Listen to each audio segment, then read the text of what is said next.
Hola chicos, ¿cómo andan? Quiero explicarles el tema de esta semana. Algo ya adelanté en la clase de Zoom que tuvimos el jueves, pero ahora lo vuelvo a explicar para los que no estuvieron en esa clase y aparte para que lo tengan en el video y lo puedan rever en caso de ser necesario. Bueno, entonces el tema de esta semana es obligation. Vamos a usar una estructura que nos ayuda a expresar obligaciones, pero no son obligaciones relacionadas con reglas o con leyes. Son más que nada obligaciones sociales, cosas que nosotros tenemos que hacer porque hay un acuerdo social. Por ejemplo, hacer la tarea. Si yo no hago la tarea, o si ustedes no hacen la tarea en realidad, no es que los van a llevar presos. O si ustedes no ponen la mesa o no lavan los platos un día, no van a estar faltando a la ley. En todo caso, estarían rompiendo un acuerdo social porque de alguna manera antes ustedes acordaron que lo tenían que hacer. Entonces, estas obligaciones están relacionadas con eso, con acuerdos sociales que se hacen, ¿sí? Y nosotros los vamos a trabajar con tareas del hogar, aunque la misma estructura se puede usar para diferentes actividades.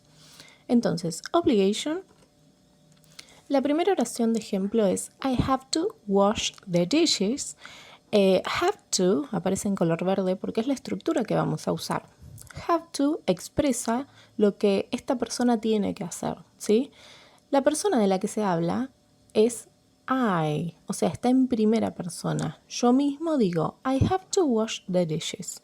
Es algo que yo tengo que hacer, ¿sí? Porque de alguna manera estaba impuesto socialmente dentro de la familia o dentro de una institución en particular. Si yo voy a un campamento y en el campamento a ustedes les asignan el lavado de platos, entonces es algo que ustedes ya tienen que hacer, más allá de que no haya una ley que lo diga, ¿sí?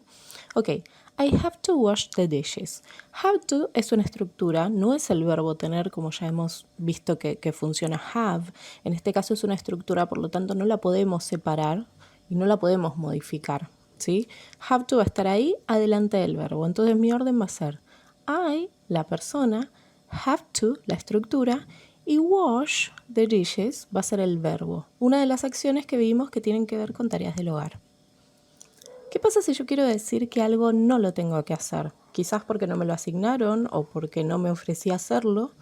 Entonces en ese caso agregamos don't a nuestra estructura. Entonces va a ser I don't have to cook. Fíjense que el orden es el mismo. Primero la persona, después el don't have to, que sería la estructura en negativo, y por último el verbo, que en este caso es cook. Hasta acá bien, es lo que usamos para hablar en primera persona. ¿Qué pasa cuando yo quiero hablar de otra persona? Ya no puedo usar have to, porque have to es exclusivo para hablar de mí, ¿sí? Entonces, en ese caso voy a tener que modificarlo a has to. Por ejemplo, acá, my sister has to do the ironing.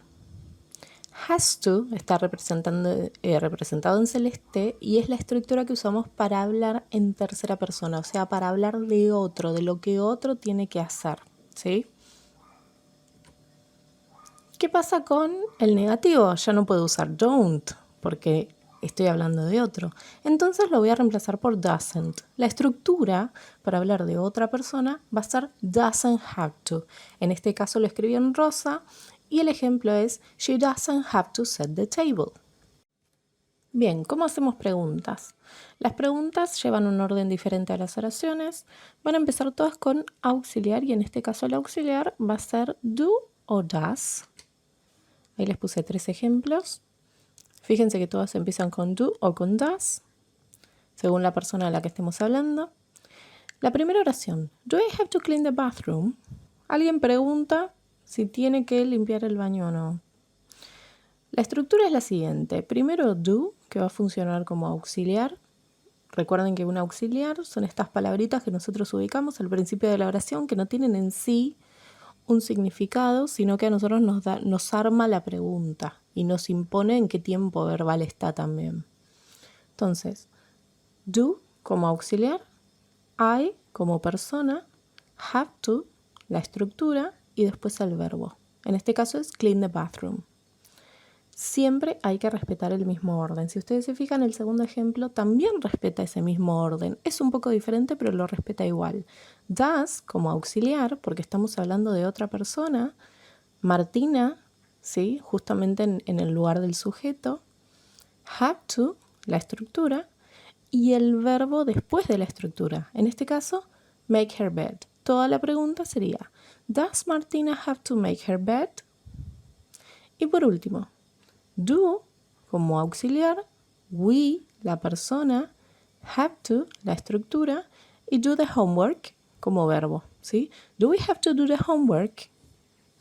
Si ustedes siguen este orden, chicos, no hay forma de que les vaya mal, porque en realidad esto es muy mecánico, ¿sí?